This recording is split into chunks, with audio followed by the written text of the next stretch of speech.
There's something about the sound of rain against windows that most people find comforting. A natural white noise machine drumming away, creating a barrier between you and the world outside.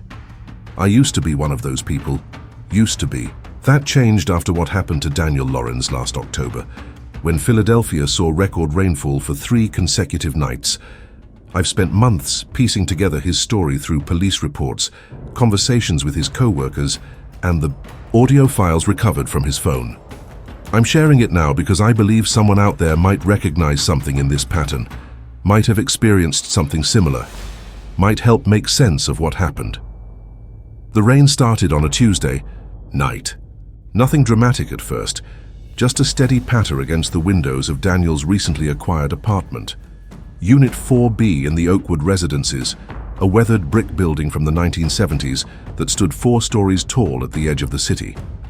Daniel had moved in just 3 weeks earlier, following the finalization of his divorce from Elena after 9 years of marriage. A mutual decision, according to friends, no dramatic betrayals or screaming matches, just the slow, almost imperceptible drift of 2 people in different directions until the space between them became too vast to bridge. At 38, Daniel found himself starting over. He'd taken only what he needed from their shared home, a modest collection of clothes, his vinyl record player, a handful of classic jazz albums, and his laptop. The apartment came partially furnished, just enough to exist, which suited him. Fine. Muted grays and blues dominated the space, not by design but by coincidence, or perhaps by some subconscious desire to keep things unobtrusive, unremarkable, like background noise. His job as a data analyst at Meridian Financial allowed him to work from home 2 days a week, which he'd started doing on Wednesdays and Fridays. A new routine was forming, like sediment slowly collecting at the bottom of a still pond. Wake. Up at 6:30, coffee by 6:45, shower by 7, eat. Out the door by 7:40, back home by 6:15. Dinner, usually something simple he could prepare without much thought. Her glass of whiskey while listening to Miles Davis or John Coltrane. Bed by 11:00, repeat. The metronome of a life recalibrating. That Tuesday night, Daniel had fallen asleep to the gentle rhythm of rainfall. Miles Davis's Blue and Green still spinning quietly on the turntable in the living room. He'd been dreaming about something. He couldn't recall what exactly, when a sound pulled him from sleep. His eyes opened to darkness, his phone showing 1:12 a.m. when he checked. He lay still, listening. There it was again. A soft, rhythmic tapping. Not the random pattern of raindrops against glass, but something deliberate. 3 taps, pause, 3 taps, pause. It wasn't coming from the windows. It was coming from somewhere inside the apartment. Daniel sat up, his heart quickening. He reached for the lamp on his nightstand and switched it on, casting a dim yellow glow across the bedroom. The tapping stopped immediately. He waited, listening intently above the steady drum of rain. Nothing. He got out of bed, wearing just his boxers and a faded t-shirt, and moved cautiously toward the bedroom door. The apartment was small, 1 bedroom, a combined living room, and kitchen area and a bathroom. Not many places for someone to hide, not many places for strange sounds to originate. The living room was empty, bathed in shadows broken only by the ambient light from the street lamps outside, filtered through the rain-streaked windows. His record had finished playing, the needle resting at the end of the vinyl. The kitchen showed no signs of disturbance. The refrigerator hummed quietly. Maybe it had been that. The refrigerator compressor kicking on, making some unusual noise. Daniel checked the front door. Still locked, deadbolt engaged. He looked out the peephole into the dim hallway. Empty. The bathroom was the last place to check. He flipped on the light and found nothing out of order. The shower curtain was pulled partially open, revealing an empty tub. The medicine cabinet was closed. Everything looked normal. "You're getting paranoid in your old age, Lorenz," he muttered to himself, shaking his head. He was about to turn off the light when something caught his eye. The mirror above the sink was fogged, as if someone had recently taken a hot shower. But Daniel hadn't showered since early the previous afternoon, right after he got home from work. He frowned, stepping closer. The condensation shouldn't still be there, not after so many hours. He reached up and wiped a clear patch with his hand. As the fog cleared beneath his palm, he noticed something at the lower edge of the mirror. A small partial handprint, much smaller than his own. Daniel stared at it, a cold weight settling in his stomach. He lived alone. No one had been in his apartment since he moved in, not even maintenance. He hadn't had any visitors, hadn't even told many people his new address. He wiped away more of the fog, revealing the full handprint. It was definitely small, like a child's. But not a very young child, maybe 8 or 9 years old. The fingers were slender, the palm narrow. It looked deliberate, placed, not inadvertent. Daniel took a step back, his reflection pale in the now cleared mirror. The rational explanations came quickly. Maybe it was residue from the previous tenant, only now visible because of the humidity from the rain. Maybe the bathroom ventilation was poor, and moisture was somehow collecting on the mirror from the shower he'd taken yesterday. Maybe the building had strange airflow issues he hadn't yet discovered. He wasn't the type to jump to supernatural conclusions. There were always logical explanations for seemingly inexplicable phenomena. Always. That's what he told himself, as he wiped the mirror completely clean with a towel, erasing the handprint. He returned to bed, but sleep eluded him. He lay awake, listening to the rain, trying to dismiss the unease that had settled over him. Eventually, exhaustion won out, and he drifted off as the first hint of dawn began to lighten the sky outside his window. The next morning, Daniel almost convinced himself he'd dreamed the whole thing. The tapping noise, the fogged mirror, the handprint. All products of that hazy space between sleeping and waking, where the mind plays tricks and reality bends. But as he stood in the bathroom doorway, toothbrush in hand, he hesitated. The mirror was completely clear. No fog, no handprint, no evidence of anything unusual. He hadn't touched it since wiping it down in the middle of the night. Daniel brushed his teeth, watching his reflection carefully, as if it might change or reveal something new. But it remained stubbornly ordinary, just a tired man with dark circles under his eyes, trying to make sense of something that probably had a simple explanation. As he prepared for work, Daniel found himself moving through his morning routine with a heightened awareness of his surroundings. The sound of water running through the pipes when he turned on the faucet, the creak of floorboards beneath the carpet as he moved from room to room, the distant sounds of other tenants beginning their days, doors closing, footsteps overhead. All the ambient noise of apartment living that normally faded into the background now demanded his attention, each sound a potential anomaly to be assessed. He made his coffee stronger than usual, hoping to shake off the mental fog that lingered from his disrupted sleep. Outside his kitchen window, the morning was grey and damp, the aftermath of the night's rainfall leaving everything with a slick, reflective sheen. Droplets still clung to his window pane, distorting the view of the parking lot below. As he sipped his coffee, Daniel's eyes were drawn to a small puddle on the fire escape landing just outside his window. Something about its shape seemed oddly deliberate, almost like a handprint, larger than the one he'd seen on the mirror but similar in form. He blinked and the resemblance vanished, just a random collection of rainwater shaped by the uneven surface of the metal landing. Nothing more. By the time he left for work, the sense of unease had partially subsided, pushed aside by the mundane necessities of the day ahead. He passed Mrs. Hernandez from 3A in the lobby, exchanging polite nods as they had every workday morning since he'd moved in. Today, though, he noticed she glanced back at him as he headed for the exit, something curious in her expression. Had he looked as unsettled as he felt? Or was he simply becoming paranoid, reading significance into ordinary interactions? The drive to work was slowed by lingering puddles on the road, tires splashing through water that reflected the grey sky above. Twice he found himself distracted by shapes in his rearview mirror that seemed to shift when viewed directly.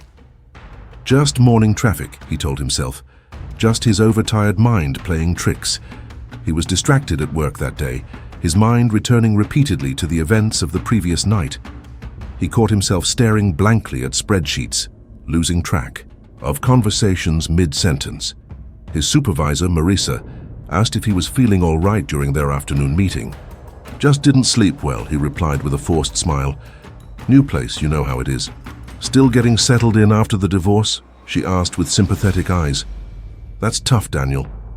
Take it easy on yourself." He nodded, grateful for her understanding but unwilling to share the real source of his distraction. How could he explain the unsettled feeling that had taken root inside him without sounding paranoid? It was just a foggy mirror and an old building with quirky plumbing, nothing more. But as Marisa turned back to her computer screen, Daniel noticed something odd. For just a moment, in the reflection of her monitor, he thought he saw someone standing behind her. A small figure, indistinct but unmistakably there.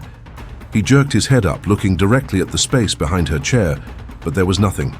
Just the empty conference room. Marisa looked up at his sudden movement.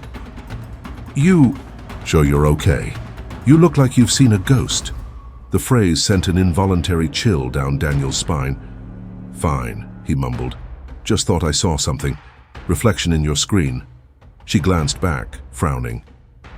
Probably just the light from the hallway, but her tone suggested she wasn't entirely convinced. As the workday progressed, Daniel found himself noticing things he'd previously overlooked, patterns in the behavior of his co-workers that suddenly seemed significant. Like how Julie from accounting ended every day the same way. At precisely 5:03 p.m., she would pick up her phone, smile, and have a brief, cheerful conversation. "Yes, I'm heading out now. See you soon. Love you too. Goodbye." But today, something made Daniel watch her more carefully.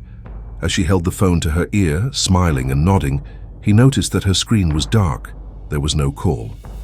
She was speaking to no one. The observation sent a chill through him. He quickly looked away when Julie glanced in his direction, her smile never faltering as she continued her phantom conversation. Daniel found himself thinking about Julie's strange habit on the drive home.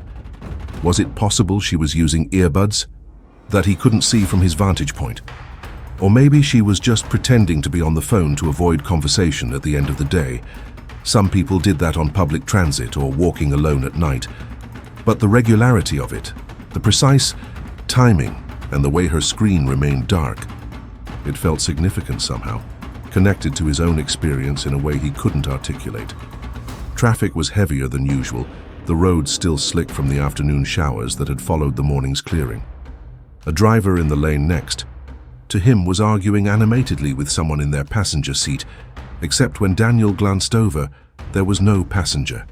Just a middle-aged man gesturing and talking to an empty seat, his face contorted with emotion. Daniel quickly looked away, afraid the man might notice his staring. Was everyone around him conversing with emptiness, with absence? On the drive home, Daniel installed a weather app on his phone. The forecast showed more rain expected overnight, heavy at times, with gusty winds. For reasons he couldn't fully articulate, this made him uneasy. He also set up his phone's voice recorder app, programming it to record from midnight until 6:01 a.m., just in case the tapping returned. When he entered his apartment, he immediately went to the bathroom. The mirror was still clear, no sign of fog or fingerprints. He examined it closely, running his fingers along the edges, checking for anything unusual. Nothing. The apartment felt unusually cold, despite the mild autumn temperature outside. Daniel adjusted the thermostat, but the chill seemed to persist, particularly in the hallway leading to the bathroom.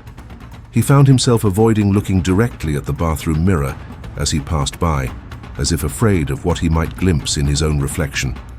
He ordered takeout for dinner, not feeling up to cooking. The delivery person seemed perfectly normal, but as they handed over the bag of Chinese food, Daniel noticed their eyes flick to a point just behind his left shoulder, widening slightly, before returning to his face with a forced smile. "Enjoy your dinner," they said, already backing away toward the elevator. Daniel resisted the urge to look behind him until he was safely inside his apartment with the door locked. There was, of course, nothing there, just his own shadow cast by the entry light. That evening he ate takeout Chinese food while listening to Coltrane and watching the sky darken outside his windows. The rain began around 9 p.m., gentle at first but steadily intensifying. By 11:30 it was pouring, sheets of water cascading down the window panes, distorting the view of the street below. The music usually calmed him, but tonight it seemed to accentuate his unease. There were moments when Coltrane's saxophone seemed to reach notes that shouldn't be possible, tones that vibrated at a frequency that made Daniel's teeth ache. Once he thought he heard a child's voice mixed in with the music, a distant tinny laughter that vanished when he lifted the needle to check the record. Nothing but ordinary vinyl beneath his fingertips, no visible damage or irregularities. The rain seemed to have a voice of its own tonight, no longer the gentle white noise of the previous evening, but something more rhythmic, almost conversational. Daniel found himself straining to make out words in the pattern of droplets against glass, in the gurgle of water through gutters and drains. Was that his name being whispered by the storm, or just the natural variations in sound as the wind shifted and gusted around the building? Daniel prepared for bed with a strange mix of dread and curiosity. He placed his phone on the nightstand, the recording app ready. He double-checked that his front door was locked, even looking under the bed and inside the closet before finally settling under the covers. He pressed start on the recording app, watching the waveform flatten and spike, with the ambient sounds of the apartment and the steady drumming of rain. After a few minutes of listening and watching, his eyelids grew heavy. The rhythmic sound of the rainfall eventually lulled him to sleep, his last conscious thought a vague hope that the night would pass uneventfully. In the darkness of sleep, Daniel dreamed of water, of standing in the middle of a vast, perfectly still lake under a moonless sky. The water around him was black, reflective as a mirror, showing him fragments of himself, a hand here, an eye there, pieces scattered across the surface. He was looking for something beneath the water, something important, but he couldn't remember what. Every time he reached down to touch the surface, it would ripple, distorting his reflection, breaking him into even smaller pieces. Then there was a sound, that same rhythmic tapping from the night before. 3 taps, pause, 3 taps. But in the dream it was coming from beneath the water. Something down there wanted his attention. He leaned closer, trying to see through the dark surface. His face drew nearer to his own reflection until their noses nearly touched. Then his reflection smiled, a smile he wasn't making. And its eyes were not his eyes. They were smaller, rounder, a child's eyes in his adult face. The reflection's hand shot up from the water, small fingers grasping his wrist with impossible strength, pulling him down. Morning arrived with no memory of disturbances. Daniel woke to grey light filtering through his blinds, the rain having tapered off to a light drizzle. His first action was to reach for his phone and stop the recording. 7 hours and 33 minutes of audio. He felt a mixture of relief and foolishness. Relief that he'd slept through the night without incident. Foolishness for having recorded in the first place. He couldn't immediately recall the dream that had filled his sleeping hours, but a lingering sense of unease followed him as he went through his morning routine. His joints ached slightly, as if he'd been tensed up all night. The skin on his wrist where the dream hand had grabbed him felt unusually sensitive, though there was no visible mark. He played back the beginning of the recording while getting dressed. Nothing but the sound of rain, occasional creaks from the building settling, and his own breathing as he fell asleep. Normal night sounds. He decided to save reviewing the rest of the recording for later. The early minutes had contained nothing unusual, and he was already running late after oversleeping slightly. As he hurried through his morning preparations, Daniel found himself avoiding looking at the bathroom mirror directly, instead keeping his eyes on the sink or the wall as he brushed his teeth and washed his face. Only when he needed to comb his hair did he finally face his reflection, half expecting to see someone else looking back at him. But it was just his own tired face, eyes shadowed from disturbed sleep, hair slightly unkempt. Nothing unusual, nothing to suggest that anything other than ordinary nighttime noises had filled his apartment while he slept. The workday passed, with agonizing slowness. Daniel found it hard to focus on the spreadsheets and reports that usually occupied his full attention. His mind kept drifting back to the audio file waiting on his phone, wondering what, if anything, it might contain. The rational part of him insisted there would be nothing, just hours of rain sounds and his own sleep breathing, But another part, a part that seemed to be growing stronger with each passing hour, whispered that the answer to what was happening in his apartment might be captured in those digital minutes. On his lunch break at work, Daniel continued listening to the recording, skimming through hours of ambient noise. He was about to give up when something at timestamp 3:27 a.m. made him stop and rewind. There, a faint creaking, different from the random settling noises of the building. It had a pattern to it, a deliberateness. And then, another sound. A wet, dragging noise, rhythmic and slow, like something being pulled across the linoleum, floor of his kitchen or bathroom. He listened again, increasing the volume, pressing his earbuds deeper. The dragging continued for about 10 seconds, then stopped. Silence followed, but not complete silence. There was a quality to it that suggested presence, like the audio equivalent of someone standing just out of frame in a photograph. Then he heard it, a single breath close to the microphone, an inhale, then an exhale. Calm, unhurried, human. Daniel yanked out his earbuds, his heart hammering against his ribs. He looked around the break room, suddenly paranoid that someone might have overheard what he'd been listening to, might have seen the expression on his face. But he was alone. His phone had been locked in his bedroom drawer all night. No one could have accessed it, could have breathed into the microphone at 3:27 a.m. No one should have been in his apartment at all. He replayed the section again, this time without earbuds but with the volume turned low. The breath was unmistakable, not his own sleep breathing which was captured elsewhere on the recording. This was different, closer to the microphone, more deliberate. After the breath, the recording continued with nothing but ambient sounds for several minutes. Daniel was about to fast forward again when another sound emerged from the static of rainfall. A child's voice so faint he might have missed it if he hadn't been listening intently. It wasn't speaking words exactly, more like humming a melody. Something simple and repetitive, like a nursery rhyme missing half its notes. The humming continued for nearly 30 seconds, growing neither louder nor softer, maintaining the same eerie distance from the microphone. Then it stopped abruptly, replaced by that same dragging sound, moving away this time, receding until it faded into the background noise of the storm. Daniel felt the skin on his arms prickle. He locked his phone and slid it into his pocket, deciding he'd heard enough for now. The rest of the workday passed in a blur of distraction and unease. He found himself watching Julie again, waiting for her daily 5:03 p.m. ritual.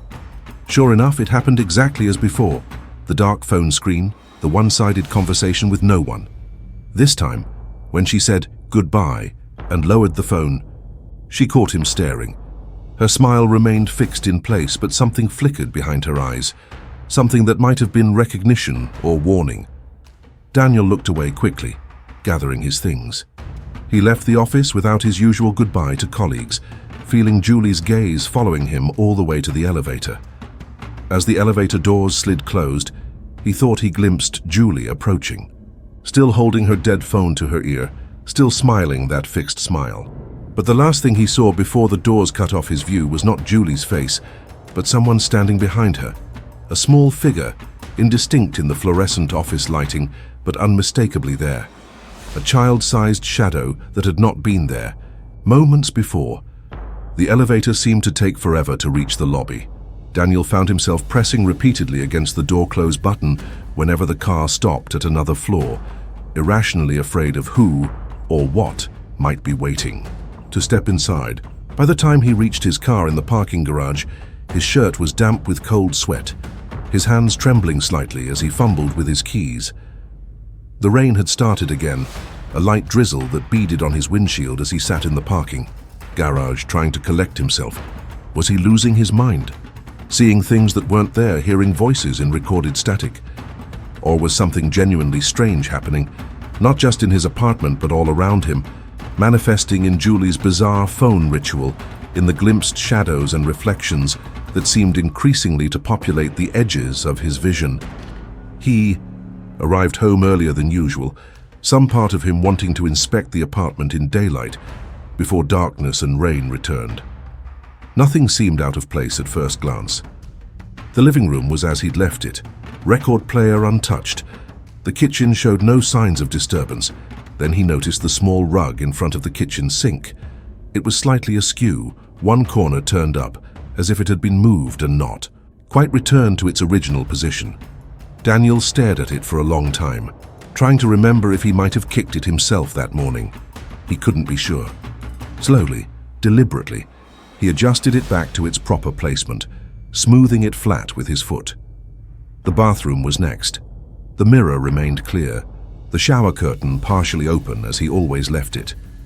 He examined the floor carefully, looking for any sign of the wet dragging sound he'd heard on the recording.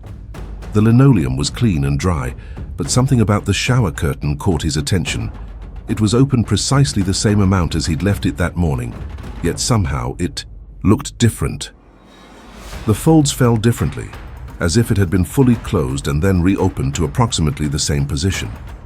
He reached out to touch it, and his fingers came away damp. Not soaking, but definitely moist, as if it had been used recently, or perhaps just affected by the humidity from the day's intermittent rain. Daniel pulled the curtain fully open, examining the tub more carefully this time. There were no obvious signs of use, no stray hairs, no water stains, no lingering dampness around the drain. But as he leaned closer, he noticed something odd about the drain itself. A tiny object was caught in it, partially visible among the metal grid. He used a tissue to extract it, a small, pearlescent button, the kind that might fasten a child's dress shirt or blouse. He held it up to the light, turning it between his fingers. It looked old-fashioned, more like something from decades past than contemporary children's clothing. And he was absolutely certain it hadn't been there that morning. Daniel spent the evening on his couch, laptop open, researching logical explanations for what he was experiencing. Water damage causing strange acoustics, old pipes expanding and contracting, the psychology of settling into a new home after a major life change like divorce.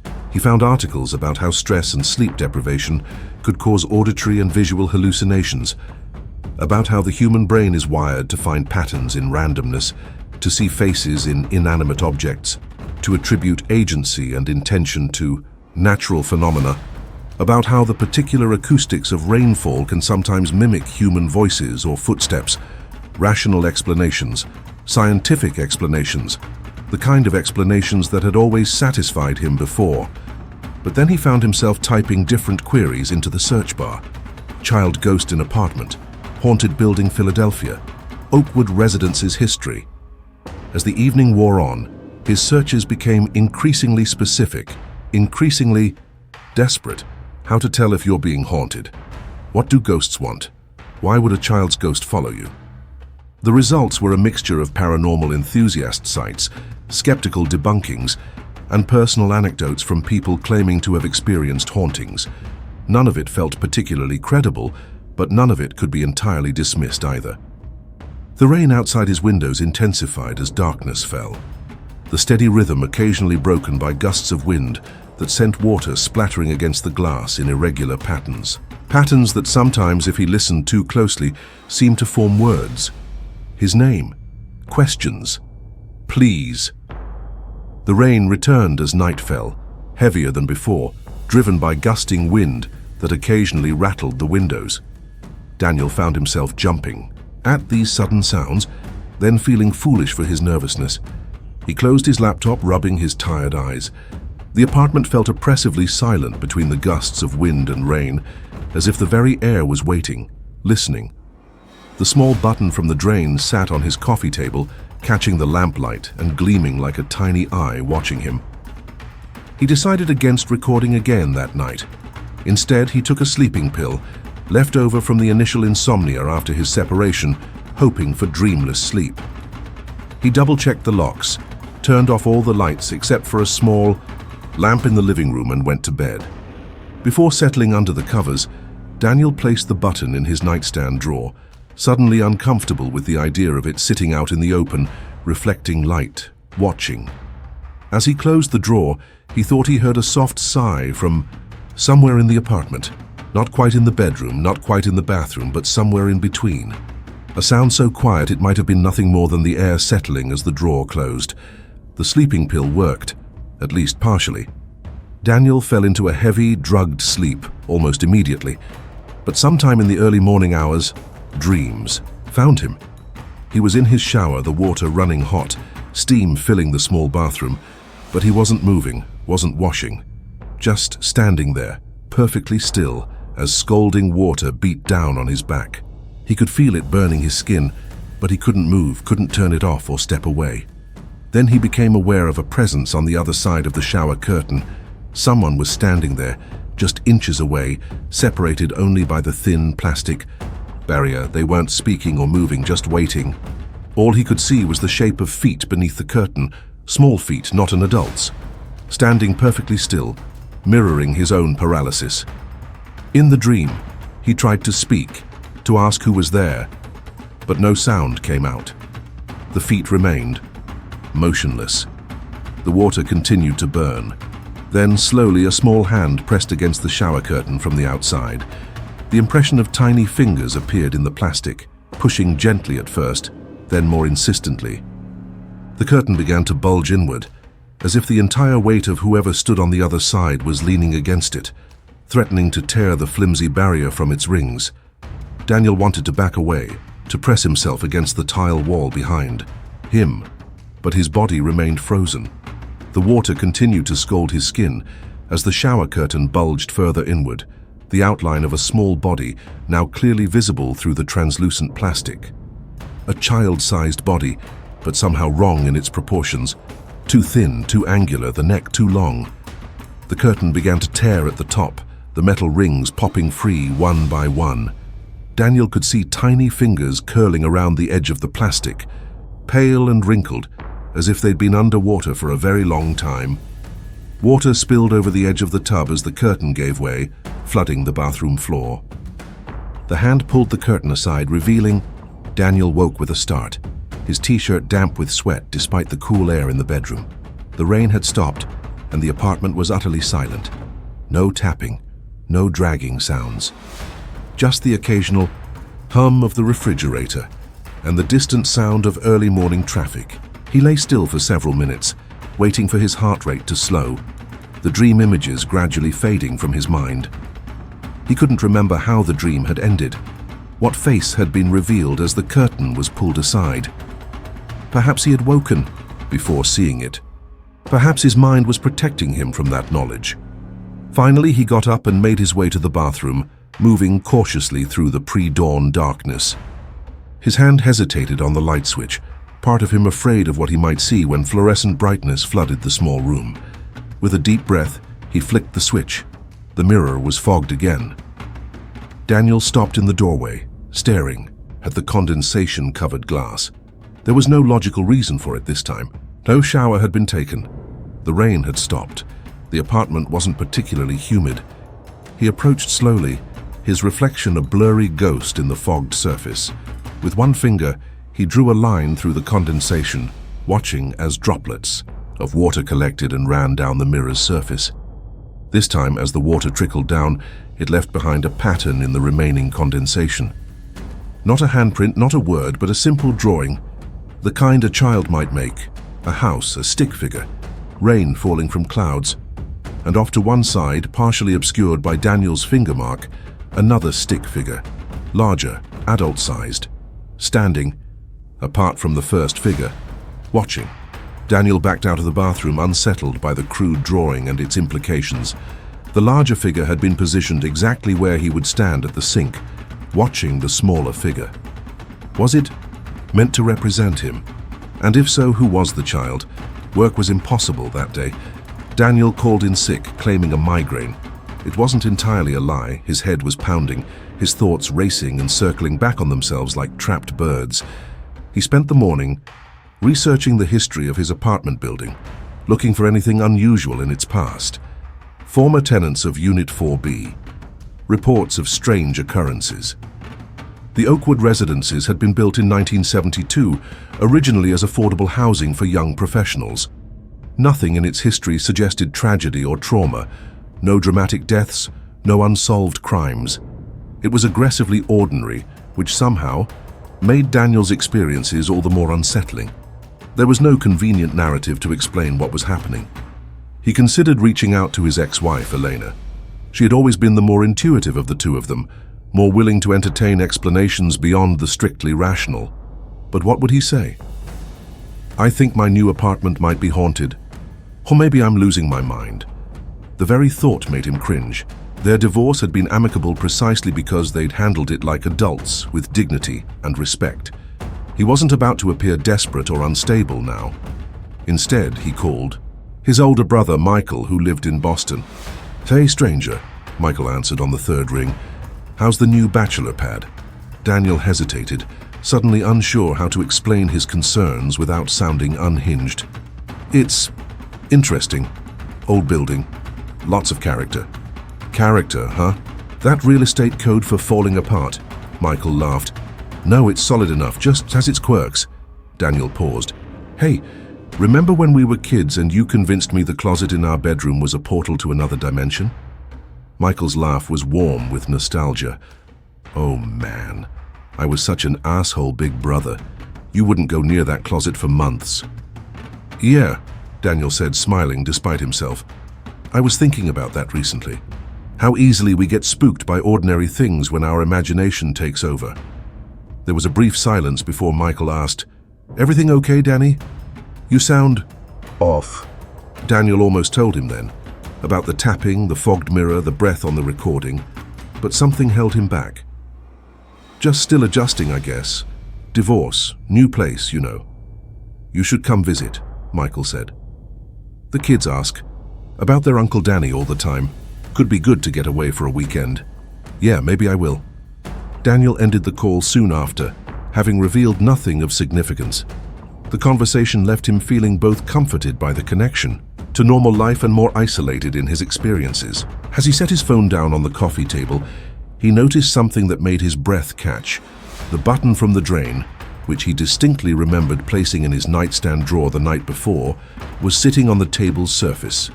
Perfectly, centered, gleaming in the midday light.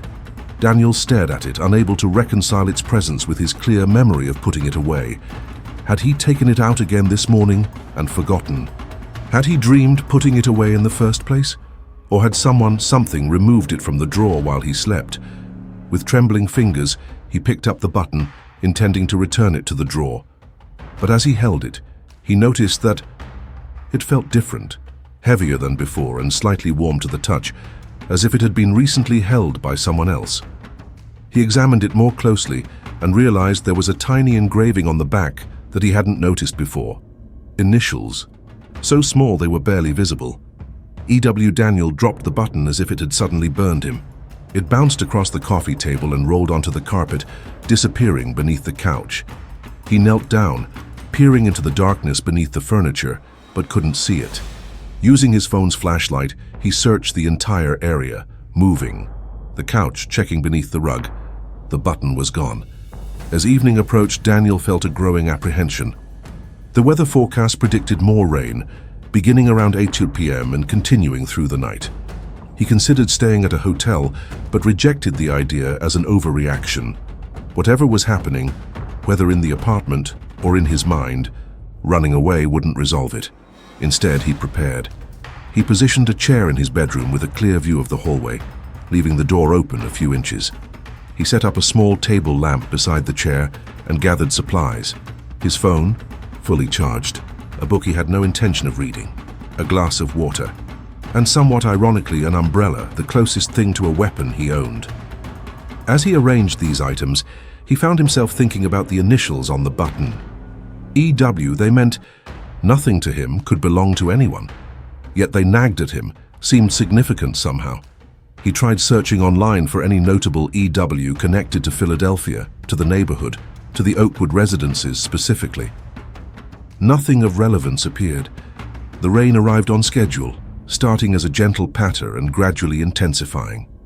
Daniel sat in his chair, watching the slice of hallway visible through the partially open door. The apartment was otherwise dark, except for the small pool of light from his table lamp. He didn't record this time, didn't need to. He was going to stay awake to witness whatever might happen with his own eyes. Hours passed. Daniel checked his phone periodically. 11:42 p.m., 12:17 a.m., 1:33 a.m. The rain continued, relentless, beating against the windows like thousands of impatient fingers. At 2:16 a.m. he heard it, the same dragging sound from the recording. Not loud but distinct against the background of rainfall. Slow, deliberate, moving from the direction of the living room, past the kitchen, toward the bathroom. Then silence. Daniel sat perfectly still, hardly breathing. His eyes fixed on the hallway visible through the crack in the door. Nothing moved, no shadows shifted. But something had changed in the quality of the silence, as if the apartment itself was holding its breath, waiting. With trembling fingers, he switched off the table lamp, plunging his bedroom into darkness. He waited for his eyes to adjust, then stood, the umbrella gripped tightly in one hand, his phone in the other. He activated the flashlight but didn't turn it on yet. Slowly he approached his bedroom door and eased it open wider. The hallway stretched before him, empty and dark, except for a thin strip of light visible at the bottom of the bathroom door. The bathroom door was closed. Daniel never closed it when he wasn't using it, a habit from living alone. And the light was on inside. He moved down the hallway cautiously, each step deliberate and silent. When he reached the bathroom door, he paused, listening. No sound came from within, no breathing, no movement, no water running, just silence. Then, softly at first but growing clearer, he heard humming. The same simple, fragmented melody he'd detected in the recording. A child's voice, the notes rising and falling in an almost hypnotic pattern. It was coming from behind the bathroom door. Daniel placed his hand on the doorknob, cool metal against his palm. He took a deep breath, switched on his phone's flashlight and opened the door quickly. The bathroom light was indeed on, harsh fluorescent brightness momentarily blinding him after the darkness of the hallway. As his vision adjusted, he saw that the small rug, the one that usually lay in front of the sink, was gone. His eyes darted to the shower, the plastic curtain drawn closed. He approached slowly, umbrella raised. With one quick motion, he yanked the curtain back. The missing rug was in the bathtub, soaking wet. It wasn't simply thrown there. It had been arranged, folded with peculiar care, into an approximation of a human form. Not realistic enough to be truly frightening, but deliberate enough to be deeply unsettling.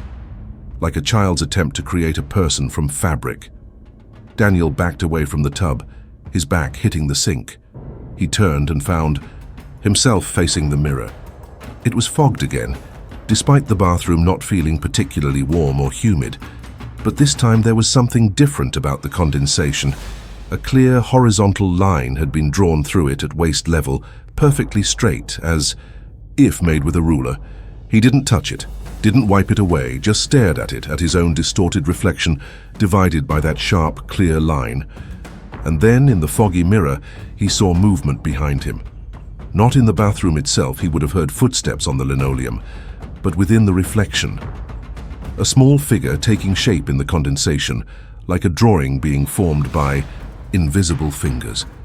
The outline of a child, standing just behind his reflection, slightly to the left. A girl, with what looked like a dress, hair in some kind of simple style, a ponytail perhaps, or pigtails. The details were vague, smudged by the fog, but the impression was unmistakable. The child figure raised one hand as if reaching for him. Daniel found himself unable to move, transfixed by the impossible image forming in the mirror. His breath caught in his throat as the figure's mouth opened, fog clearing in a small oval shape. It seemed to be trying to speak. Daniel backed out of the bathroom, not turning his back on the mirror until he was in the hallway. He didn't close the door, didn't want to touch anything connected to that room again. He retreated to the kitchen, switching on all the lights as he went. The front door remained locked from the inside. The windows were all closed. There was no sign of forced entry, no indication that anyone other than himself had been in the apartment.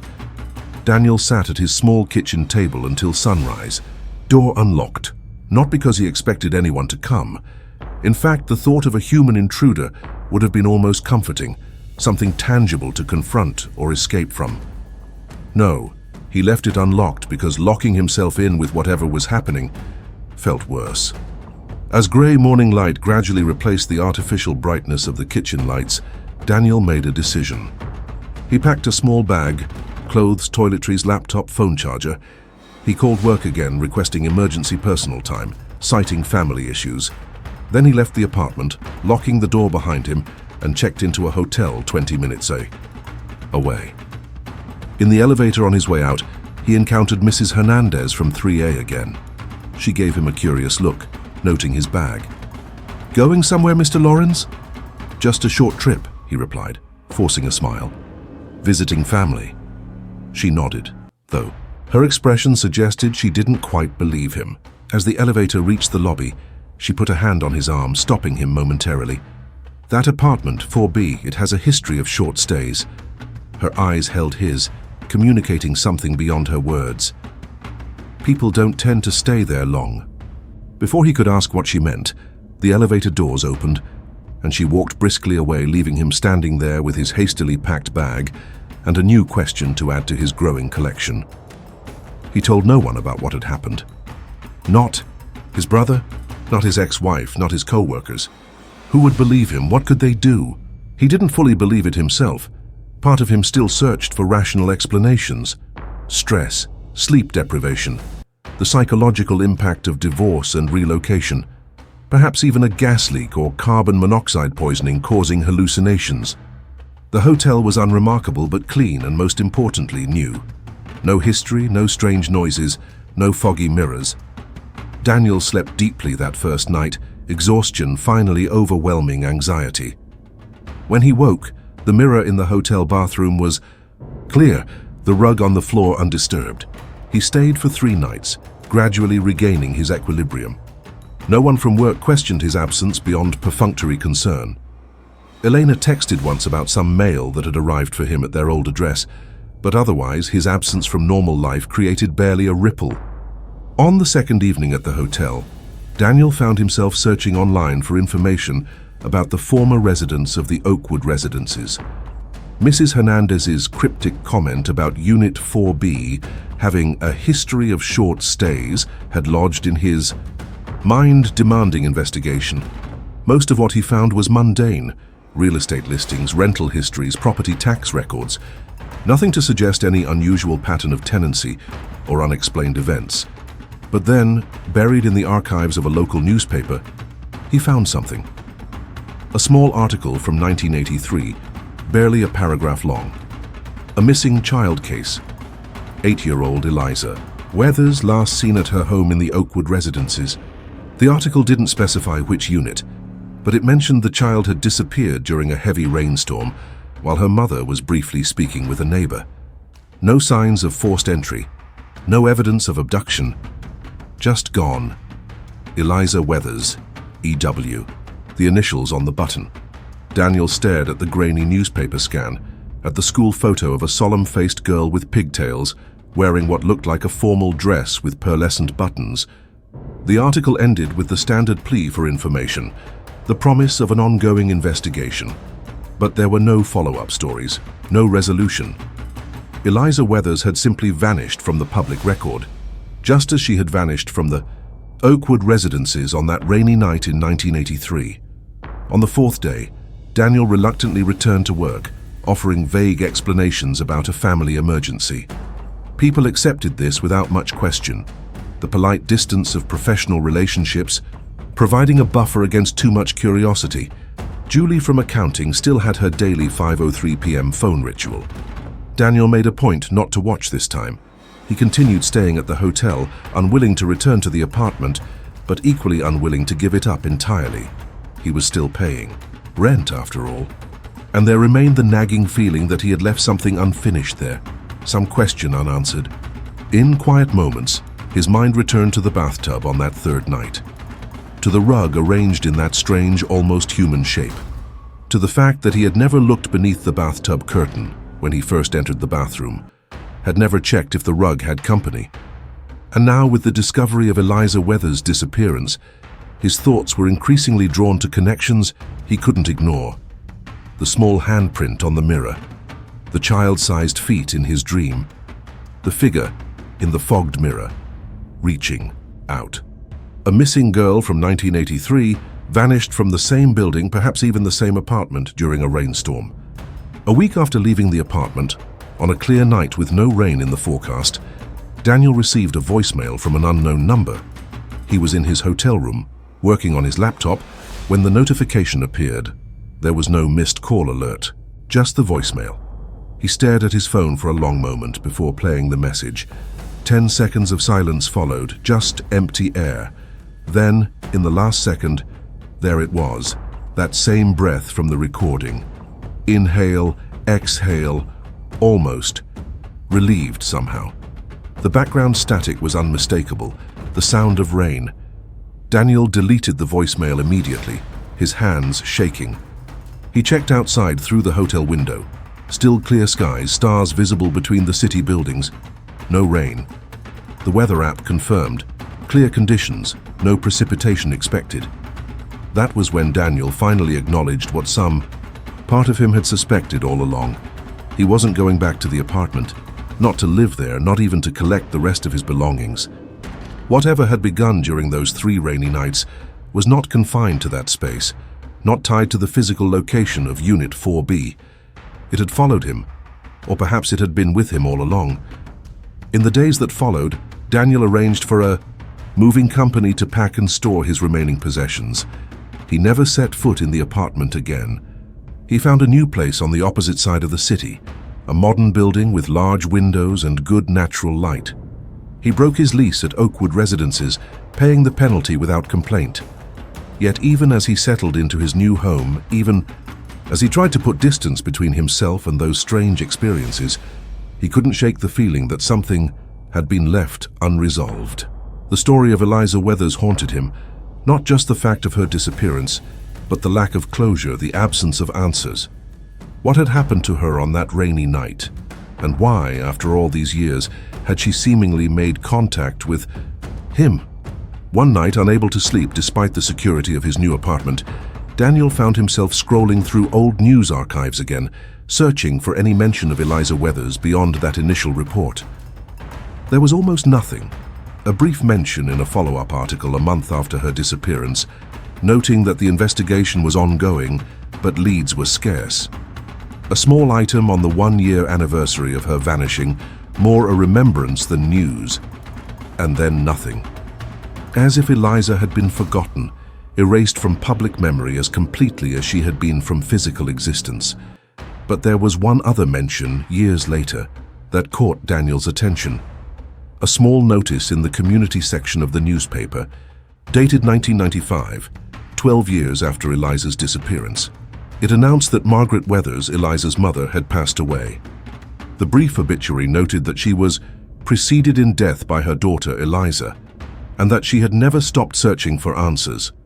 The notice mentioned that Margaret had continued to live in the Oakwood Residences until her death. In the I hoped that her daughter might someday find her way home. Life settled into a new normal. The experiences of those 3 nights gradually took on the quality of a strange dream, something that had happened to someone else, or perhaps not at all. Daniel almost convinced himself it had been an episode of extreme stress, a brief psychological break that had resolved itself once he removed himself from the situation. Almost, because sometimes, in certain lights, at certain angles, he would catch glimpses of his reflection where it shouldn't be, faint outlines on turned-off screens, elevator panels, store windows on cloudy days. And always, just for a moment, there seemed to be a shape behind him, not menacing, not violent, just there watching, waiting. Daniel never recorded himself sleeping again, never researched the history of his former apartment building further, never spoke to anyone about what had happened. What would be the point? The rain continued to fall, sometimes heavily, sometimes gently, as it always had and always would. And if it sometimes seemed to carry whispers, or if certain puddles reflected faces that weren't there, well, that was just the nature of rain, wasn't it? To distort, to conceal, to transform the ordinary into something else entirely. Some questions are better left unasked, some doors better left unopened, some curtains never pulled back. If this story stays with you after the screen goes dark, if you find yourself listening more carefully to the sounds of your home at night, If the next rainfall makes you uneasy in ways you can't quite explain, then perhaps you understand something that Daniel came to understand during those 3 nights. We are never truly alone. And sometimes the most terrifying thing isn't what the rain might be hiding, but what it might be revealing. And there's more, waiting just a click away. Maybe it explains what's missing from this one. Maybe it makes everything worse. But I want to share something else with you before I conclude Daniel's story. Something I didn't mention earlier, because I wanted you to experience his account without bias.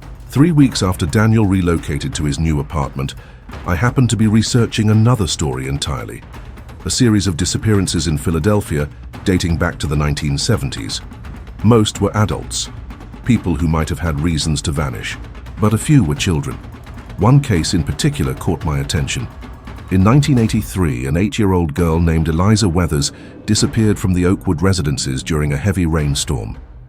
Her mother had stepped out to speak with a neighbor, leaving Eliza alone in their apartment, Unit 4B. When she returned 10 minutes later, Eliza was gone. No sign of forced entry, no evidence of struggle, just an empty apartment with the bathroom, light on and the shower running. The case was never solved. Eliza was never found. I tried to contact Daniel recently to ask if he knew about Eliza, if anyone had mentioned her when he rented the apartment. His phone number was disconnected.